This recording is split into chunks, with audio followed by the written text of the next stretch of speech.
You always hear that, today is the day the Lord has made, and I would say today is the day the Lord has made for us all to stay in bed and curl up. They're all curled up. None of you know any better, or else your body alarms get you out of bed, even if, right. Okay, so what I'd like to do today, given that today is Bartimaeus' day in church, is I'd like us to have our opening meditation to be based on Bartimaeus' prayer. His prayer is, Jesus, Son of David, have mercy on me. This is the prayer that echoes, the microphone is echoing too, that echoes with the prayer of the heart, the so-called Jesus prayer of the Orthodox tradition, which is, Lord Jesus Christ, Son of God, have mercy on me. Lord Jesus Christ, Son of God, have mercy on me. There is an incredible book called The Way of the Pilgrim, which outlines the pilgrim's desire to pray without ceasing, as it's laid out in Paul's letter to the Thessalonians. And he goes to the elders and he says, how should I learn to pray without ceasing so that my heart might pray at all times? And he has laid out a whole way to this, and it essentially to say this prayer over and over and over. So why don't we start in our quietude this morning and with the Way of the Pilgrim and modified Saint Bartimaeus, who's not a saint, but let it be, Lord Jesus Christ, the Son of God, have mercy upon me.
Lord, we ask that you reign upon us.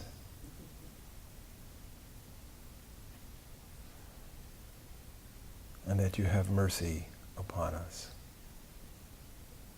Amen.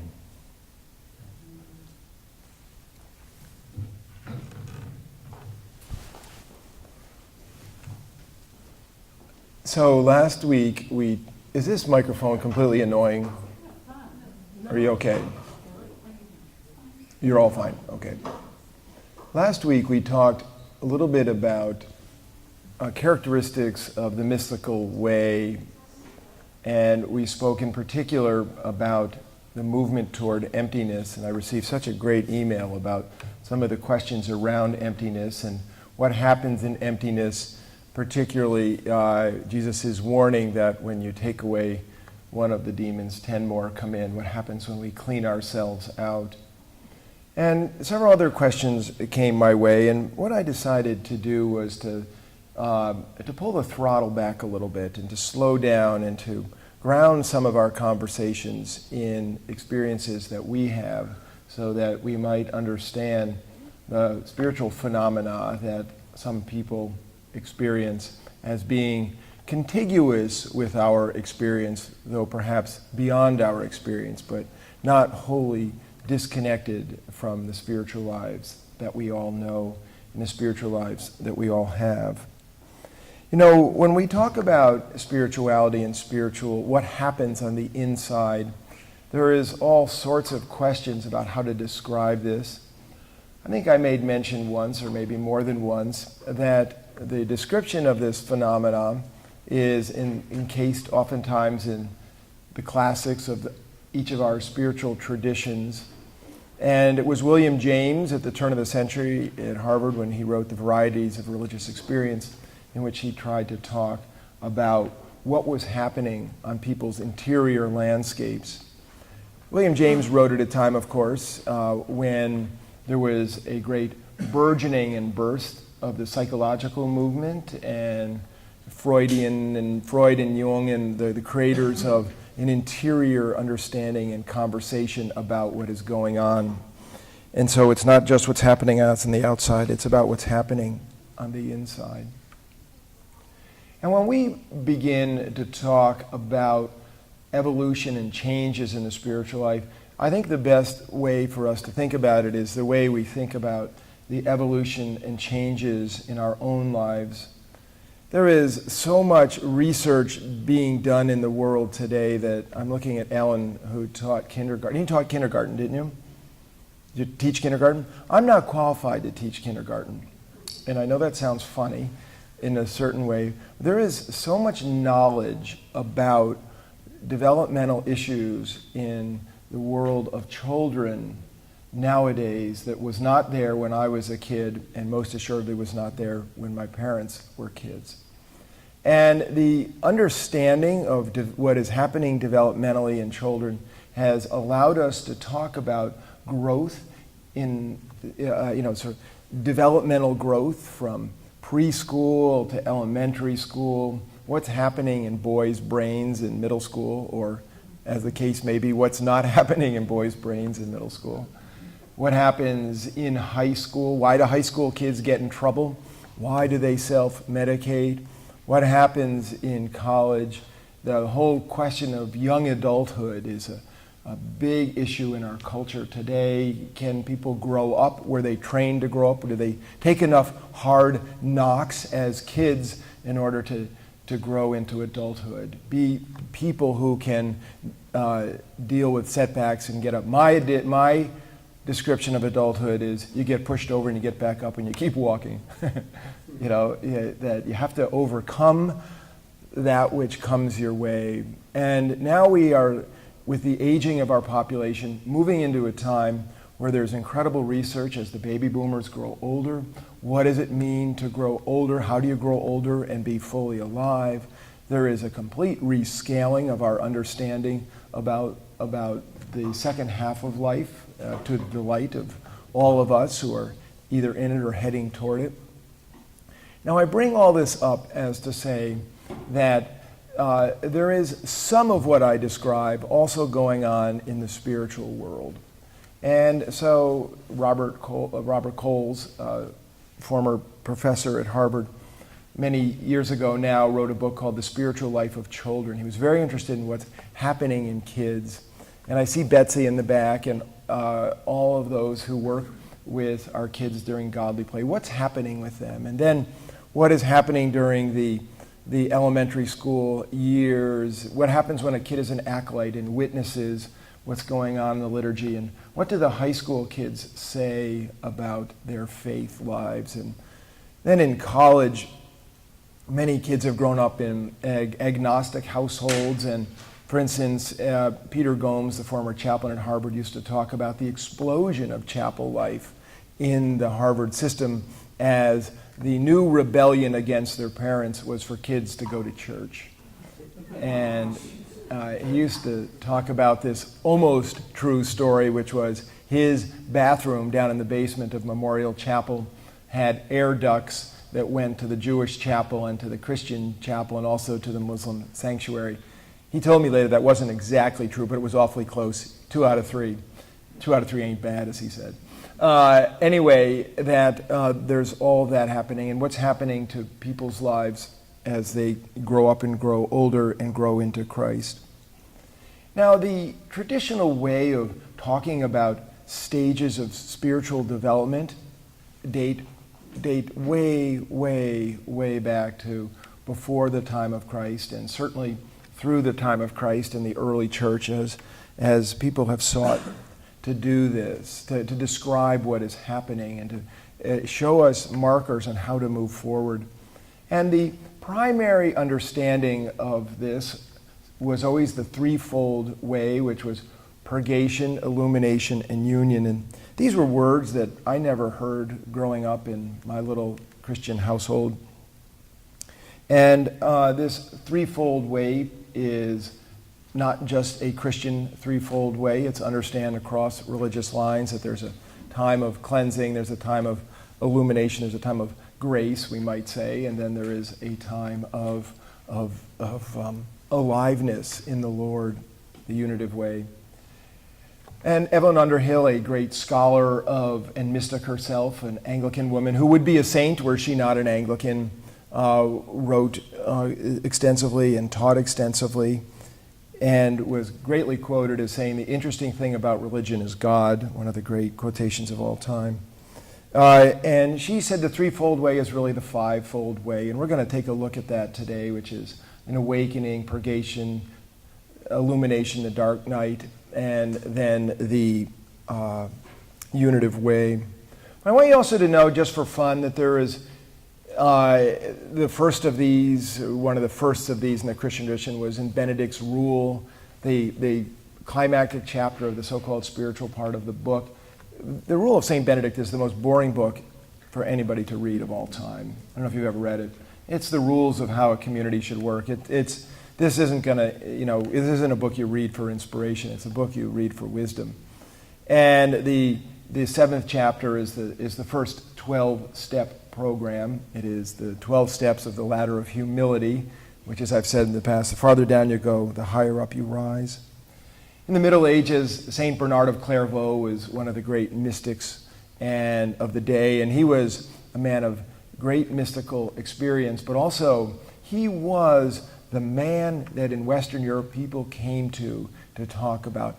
The leaders of Western Europe, the kings, came to talk about what they might do. He was, again, a man of incredible contemplation and a man of incredible action, and he had the 4 degrees of love. And then Teresa of Avila, the great teacher of prayer, perhaps the greatest teacher of prayer in our tradition, she had the 4 waters, and she also had the 7 mansions of the interior castle. And so you get the idea that there's all this developmental stuff. But what I'd like to start with today, and maybe this is going back a little bit, but I want to, again, ground what we're talking about in our own lives, is to go back to your own faith life. Okay, in your own, why are you even here this morning, which is actually shocking if you think about it. You had a lot of other options rather than sitting here. And what is it that happened to you? So are you here because you were raised in a household where this is what you did? This is the nurture of the nature versus nurture thing. And so, I was raised to go to church, I go to church. This is a formula that worked for generations and has now collapsed, if you hadn't noticed. People don't feel the obligation. We used to, as a little Roman Catholic boy that I was, it didn't matter if I felt anything or if I knew anything, I just had to keep showing up.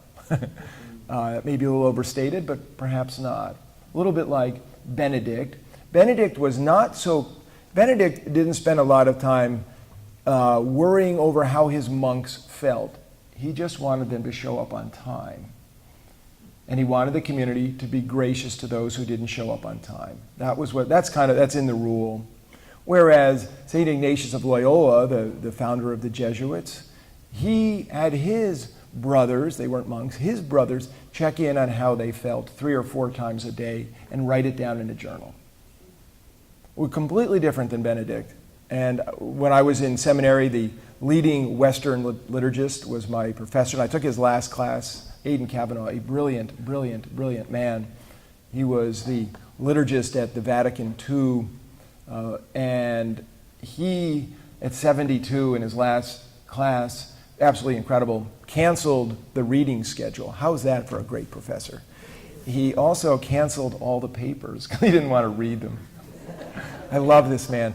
And he said, here's the deal, come twice a week for 2 hours, I'm going to talk. And I learned more in that than anything else. And he, I remember, got all exercised over the fact that he did not personally care how any of us felt. He did not actually care. He just wanted us to keep saying our prayers. And he didn't, he wasn't much on Ignatius of Loyola. Now, was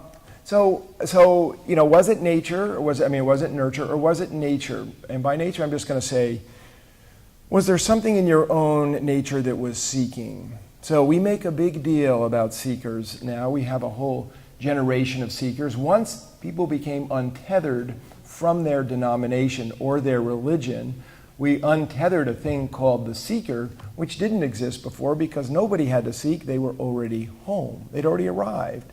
And so the launch of a whole generation of seekers led to people leaving the place of their birth and going and finding a new home. About now 20 years ago, there was a great cover on the New York Times Magazine about this. And it had a picture of a Jewish woman kneeling in Buddhist prayer, and she was called a Jew Boo. Now, my former college girlfriend was I'm not quite sure how to characterize it, a Jew Boo, a Jewish woman who had Buddhist practices. That there was Episcopalians who became Muslims and Muslims who became evangelical Christians, and this kind of marketplace of religiosity. And in the marketplace of religiosity, this also led to the explosion of the New Age movement, which we talked about a few weeks back, as people became untethered from doctrine and dogma. Remember, my karma ran over my dogma. Remember that bumper sticker? Now, so in religious experience, for someone to take it seriously, eventually they have to feel something. Okay? Now, there are those who can feel with their brains. In other words, who are so intellectually centered, we might say they live in their heads, who can assent to devoting their lives to God if they don't feel it, because in that case, the odds are they probably don't feel much. Feeling isn't their thing, right? Their understanding of how they're wired is a thinking way. Those of you who've taken all the Myers-Briggs stuff about thinking and feeling and how you process information. Now, traditionally, if somebody is going to launch in on a spiritual journey, it means they need to begin somewhere and go somewhere, right? And then if they're going to take that journey to the mystical path, that is a whole other drama, that things start to happen within them where God draws them on ever deeper. This was what I spoke about last week. The love that we're talking about is not human love, right? It's not the love I have for my wife and for my kids and for Uncle Kevin over there. It's a divine love that draws us forth in what he calls, what William Johnson calls, arise my love and come away, this being from Song of Songs. Now, there are denominations that are built upon religious experience. In other words, you cannot be baptized until you've had an experience. That's what the Baptists, in some sense, are talking about, right? You can be dedicated but not baptized until you intellectually assent to the truths of the faith. Now, we in the Episcopal Church are in the other end of the spectrum. We are in the spectrum of the household. We go back to the early church and we baptize early on so that our children will never know anything but being raised at the altar, right? The Holy Communion will be as normal to them as the dinner table. This happens to be the holy dinner table. Not to dummy that down too low, but you get the idea. It's the sacred meal. So we might say that if someone is going to pursue the mystical path, pursue the spiritual journey, it means there is a change of direction. So that if you do not have God as your compass point, what do you have as your compass point? Okay, so it's a very interesting question. So we would say that that one is baptized into an arc of life that ends in communion with our Lord at the table with all the saints, okay, in the heavens. And therefore, we are going to aim our life that way by following Jesus, who says, I am the way and the life and the truth, right? I got the words in the wrong order, sorry. But the early going, Christianity was known as the way. Now, if you take God out as your endpoint, what is your endpoint? Well, our culture gives us many endpoints, as you know. One might be success. One might be happiness. I'm just going to make myself happy. That sounds, we all desire to be happy. Sounds like a pretty good one. Or, you know what I mean, whatever it is. I want to be a great artist. I want to write the next great American novel.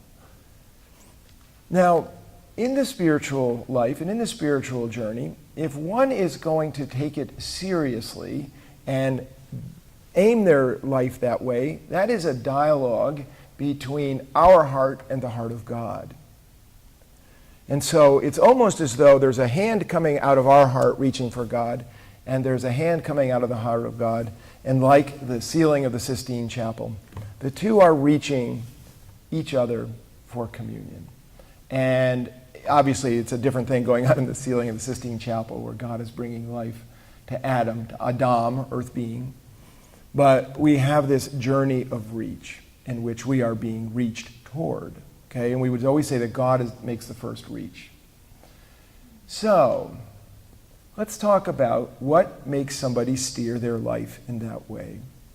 Traditionally, we might talk about that as conversion, awakening, and you all have a piece of paper, and you'll see this is the first bullet point. It was a long way to the first bullet point. And we're talking about, when do you awaken to the reality of God? And does it happen slowly? In other words, many people would say they never have a religious experience. This was, as I mentioned last time, Rowan Greer, my favorite professor in seminary, said he never had a religious experience. He just kept showing up. So he was the Benedictine model. And in that case, that's a little bit like watching an ice cube melt. So you can't actually see the ice cube melting, but if you wait long enough, it's melted. And so the same thing happens with religious experience. He didn't actually have one, but somewhere along the line, the ice cube melted and you're in. Or, on the other pole, you have a sudden experience. And this is the paradigmatically, is that the word? If it is, I'm saying it incorrectly. But the paradigm for that, of course, is Paul on the road to Damascus, in his story in Acts of the Apostles, where he's knocked off his horse. He's going one way, and then the reality of God hits him, and then he goes a completely different direction. Though obviously in Paul's experience, he's a Pharisee, and he's knocked off his horse by Jesus, and so his understanding of religion changes. So it's not exactly like, no religion, now I got religion. So we would always say Paul had religion. As a parenthesis here, you may know that in the Hebrew tradition, there is no evidence for the Pharisees. So when I first went to the Holy Land with the Anti-Defamation League of Connecticut, and went with Jews, Christians, and Muslims, a rabbi, Eric from Watertown, do you remember Eric's last name off the top of my head? Eric had a master's degree from the Yale Divinity School. I was like, whoa, my hair stands on end. You're kidding. Why? And he said, well, I had to study the Pharisees. Okay, so on we go. So we have the melting ice cube, or we get knocked off our horse. And as I mentioned last time, just under 50% of Americans say they've had a mystical experience.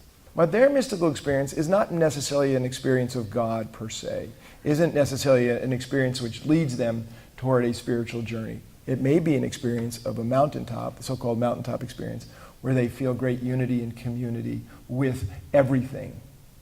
God themselves, every tree, and every person. And they feel, as Julian of Norwich said, that all shall be well. This is the typical description of a mountaintop experience, but it is not necessarily being blasted off your horse by your Lord, who says, hey, cut it out. Okay? The different type of experience. And so back to William James and the varieties of religious experience. There's also, of course, if we're going to say there's the ice cube melting, I just grew up in it, and there is the I got rocked off my horse experience. The truth is, there's a whole gray area in between. I received an incredible text message last night at about 9 o'clock from somebody I know dearly and love dearly about a religious experience that he's having, and that out of a very, very difficult time in his life, he picked up a book written by a friend of mine, and it is blowing his socks off. He feels he is experiencing God for the first time in his life, and he's in his 20s. So here's somebody who both grew up in the church and is now saying, in my 20s for the first time, I am coming to know that actually all that stuff is real. That's the difference. The experience of reality of God. So it's not just, I think I get it. It's, wow, I got it. I got it. This happened to me. I really do experience that. Now, if you look in the Bible, and what I said in the sermon this morning, at least I said it at 8, and I don't know if I'll say it at 10, but the Bible comes alive when we realize we are the characters of the Bible. And that in the case of the New Testament, that Jesus is present to us as he was present to people in flesh. He's present to us in the power of the Spirit. And if you look at the stories of the Bible, we as Christians do not spend enough time looking at the stories of the Old Testament.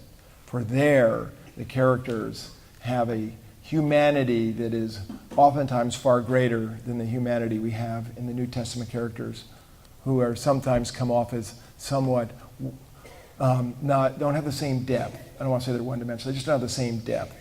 And so one of the examples of this might be Jacob wrestling with God, right? And Jacob, or let me start back even from now and start with Abraham.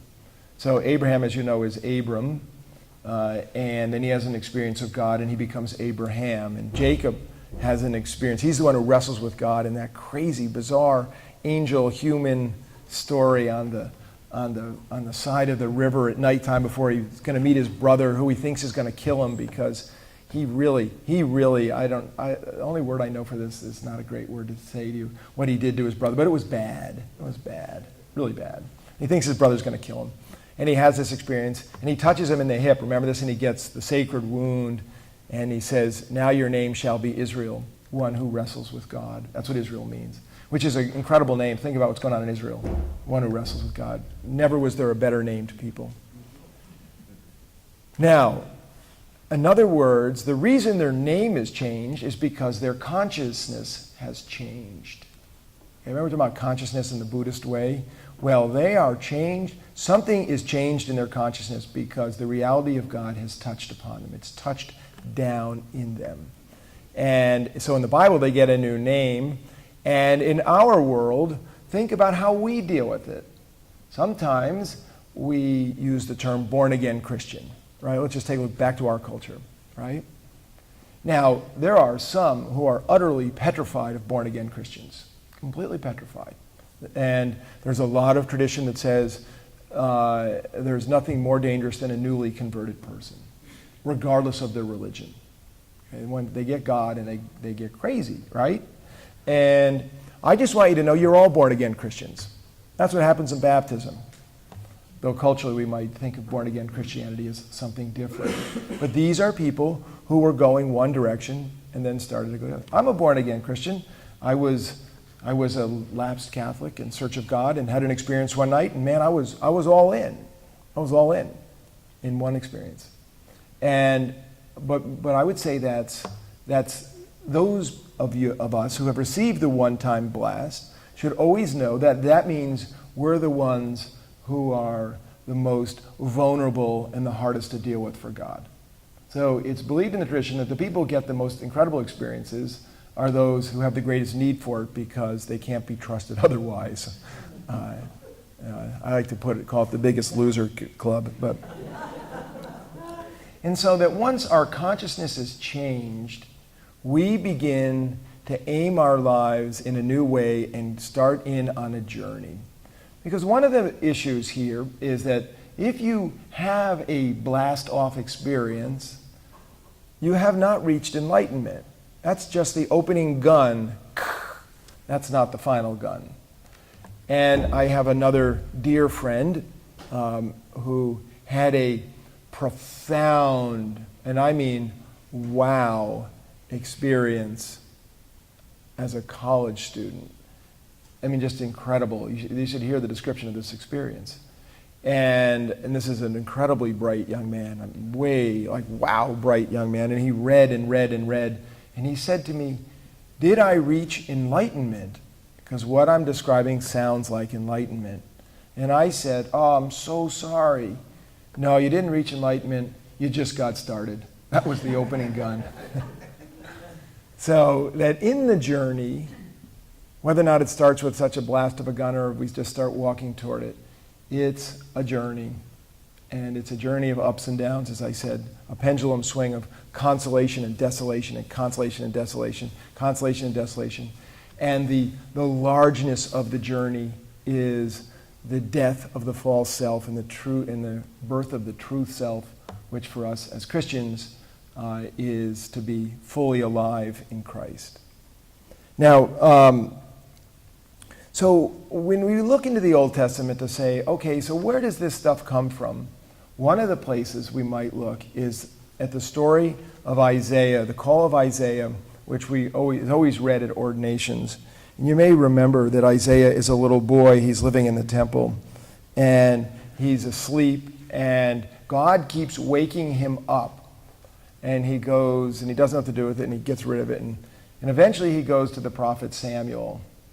And Samuel says Samuel is the old wizened prophet, and Isaiah comes to him he's a little boy, and he lives in the temple, and Samuel is his spiritual father.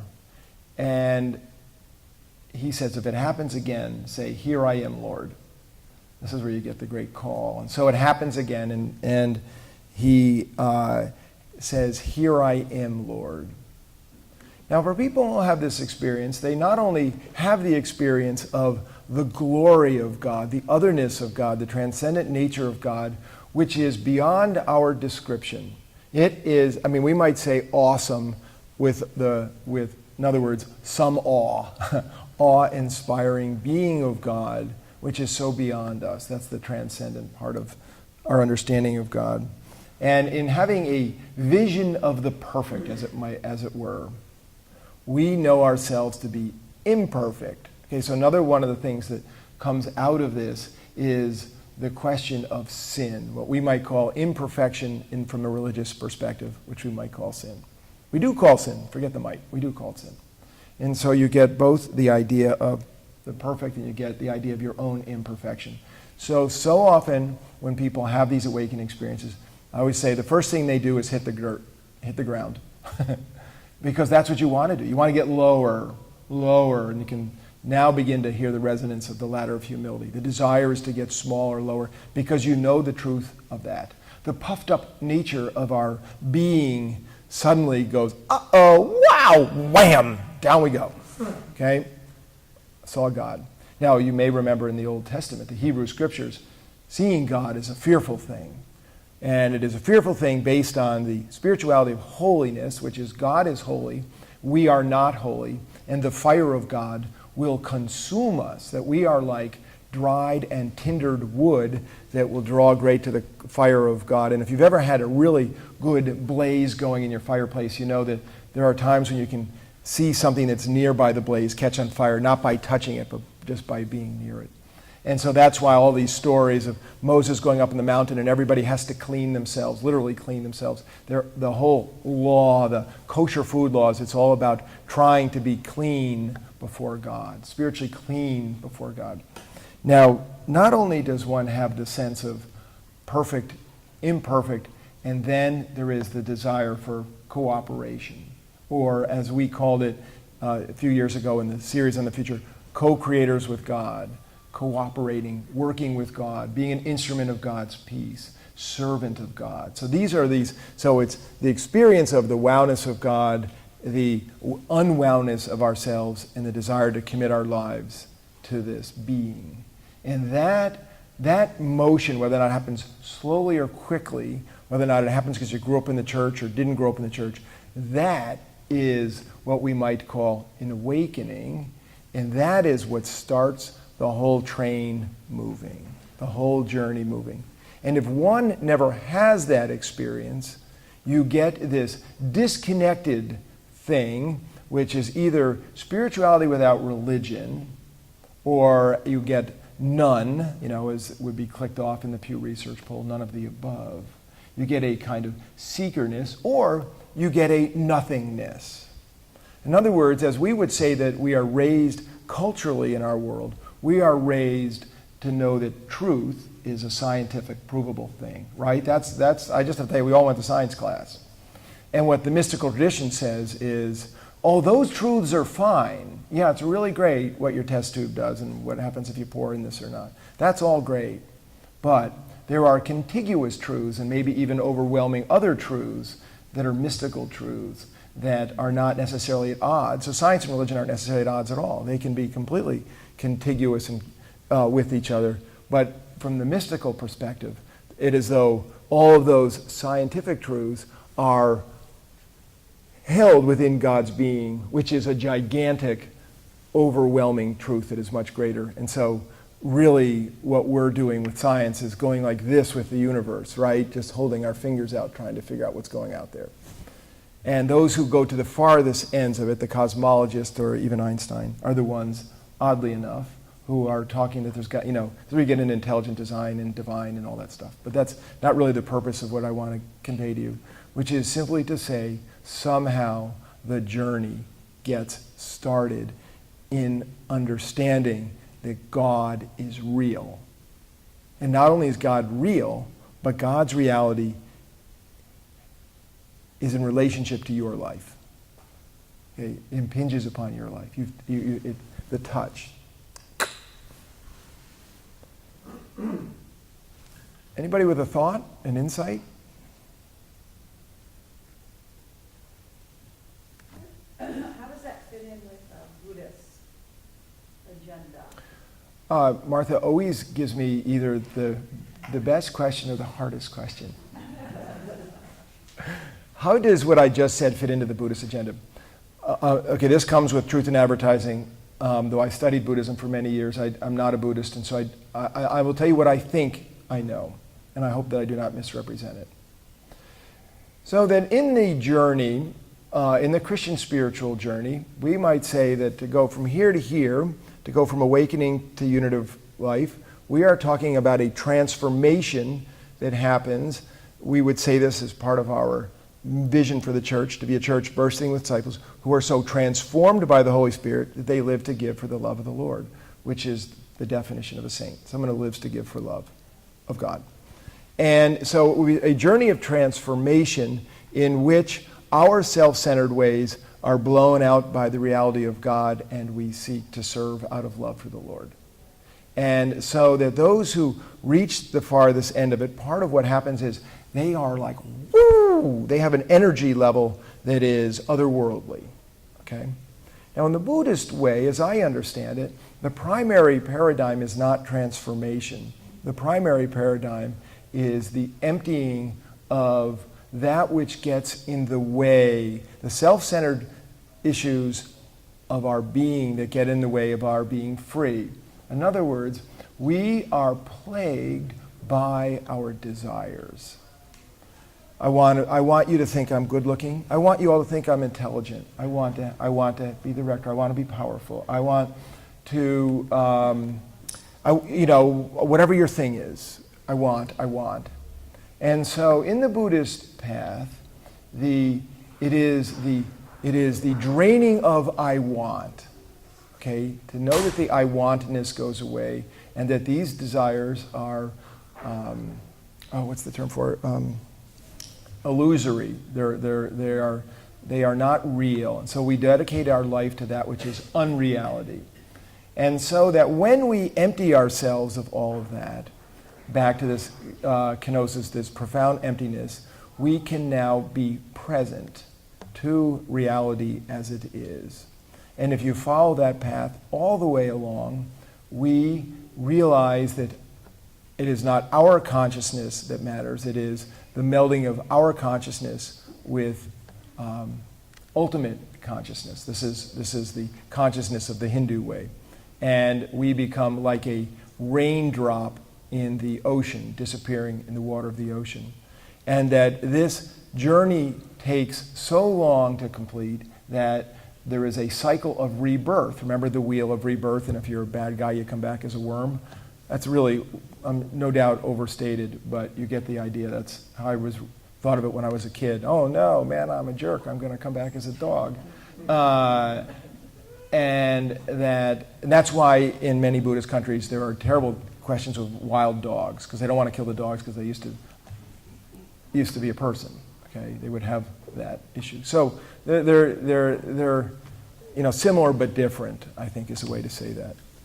I was going to say is that Oprah Winfrey for the past 6 days at night has had on all the religions of the world exactly what you're talking about. Oh, is that right? And we're all seeking something. Yes. It was unbelievable because every religion that you ever thought of, she investigated and talked about. So wonderful. Lance is talking about Oprah. All this religion, from what I gathered, is the Aborigines of 50,000 years in Australia.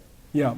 And the Hindu is 10,000, but 50,000 years is Yeah, no, we're talking about what they said. primal religions that way predate But and I make. think she was making a point that we're all seeking something, and then she said, and here's how you found it. It Yeah. was fabulous if you ever want to go back. So this is Oprah. Oprah on Oprah's network. On Oprah's network. Started at 8 o'clock at night, 8 to 9. And, Oprah's looking into world religions and the seekingness of all world religions. Dudley, welcome home. Oh, thank you. So you're smart and powerful, and so 2 out of 3 ain't bad, right? Dang, that's not the one I want, though. I'm not that powerful, not that smart, but I really want to be good looking. No, you're good looking too. So, when you speak with people that have sort of the epiphany, the wow, I got it. It reminds me of this movie, Semi-Tough, where these guys are going through S training, and he comes out, he goes, I got it. But his girlfriend who goes through it doesn't get it. And Burt Reynolds doesn't get it either, and they kind of go, I never got it. I don't know what it is. And so I wouldn't say I'm envious of people that have these epiphanies and they get it. I think the journey is, as you say, is much longer, but it's not as much a personal journey as to me, it's a journey in the context of community. Beautiful. And sharing that with other people and sort of not following the crowd, but having the crowd sort of move together and the interaction of learning something here, teaching something there, that at some point that brings you to a point of I guess, a point of you're content.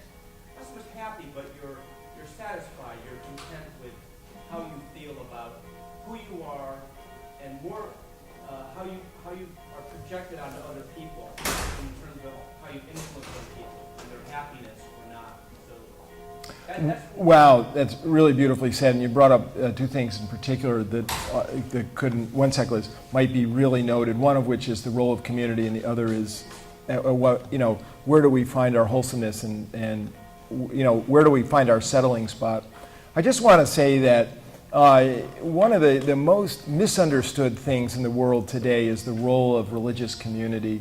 And it is to the great detriment of human beings and to souls and to the world that the great religious masters never could have understood anything individual outside of community.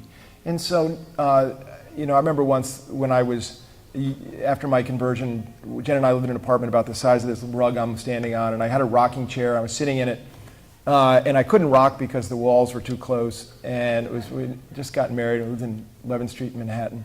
And I was reading a Thomas Merton journal and on a Saturday night, and Merton said, "You can't get to God by yourself." And it blew me out of the water because I thought I could. Next morning I got up and I went to church for the first time in years.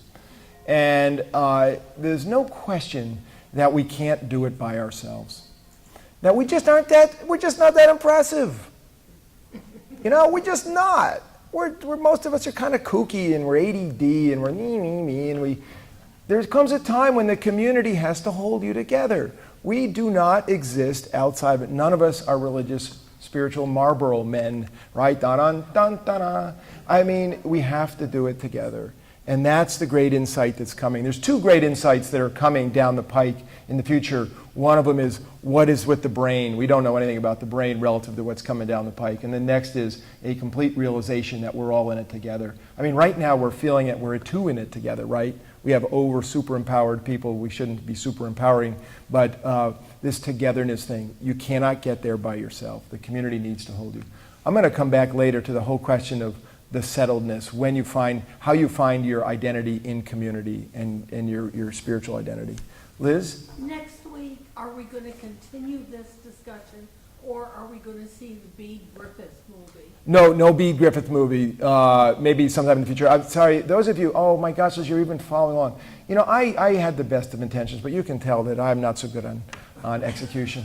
I've abandoned the schedule. Okay? I've decided that the schedule that was laid out isn't helpful, and that's why today last week I decided we're gonna in some sense reboot, and we're gonna reboot at a slower level and bring everybody along. So we're gonna reboot just with ourselves. So next week we're gonna talk a little bit more about awakening, and then we're gonna take on what happens after you woke up. Okay, that's the so-called purgative way. Like, this happened. Now what am I supposed to do? And that's the second rung in it. Anybody with one last comment?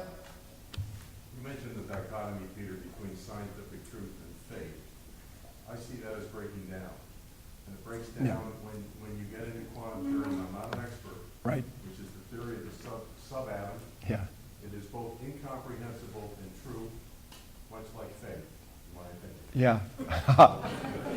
Dichotomy is breaking down, and you saw the article in the Times.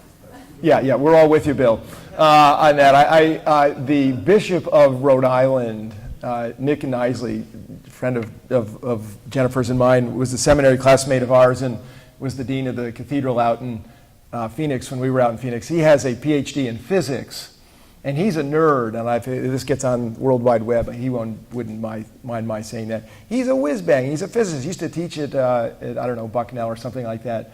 And he gives great talks about the contiguous nature of scientific truth and religious truth. And yes, it is breaking down. I believe that our kids will have a completely different understanding of this. And the more we begin to know, all those who push everything to the end find themselves in mystery, which is exactly what happens. That's mysticism comes from mystery. There is a mystery beyond. And if you push everything hard enough, it ends up in a very mysterious place. And just to finish with, I got one of my best friend's kid goes to Harvard, and he sent me a text the other day of he was in a hot tub with the Buddhist chaplain at Harvard. And there's a picture of the Buddhist chaplain, shaved head, in a white robe, out of the hot tub, walking down the stairs that Dylan took from above. And he said, the final comment in the hot tub was, "How do you know anything exists?" See you next week. God bless.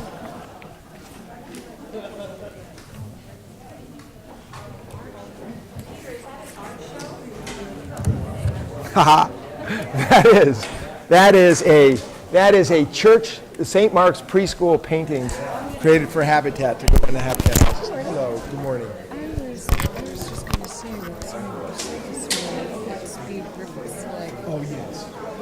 Yes, yeah.